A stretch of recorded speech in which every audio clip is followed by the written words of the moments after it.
Malikhaing Malolenyo, lunsod-lunsad.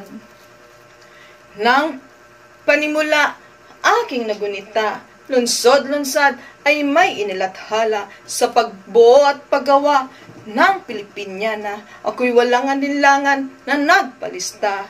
Sa silid ng pagsasanay, marami akong nakilala. Nariyan ng mga guro at mga kaeskwela. Kami ay nagturingan na parang pamilya. Sa unang araw ng pagsasanay, marami ang hindi sanay. Mayroong marunong at baguhan, pero di rin nawala kwentuhan at tawanan.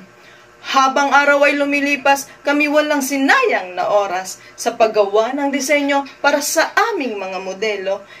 Heto na ang pinakahihintay, lahat kami ay nakaantabay. Kung ano ang magiging resulta, mananatili ang aming suporta.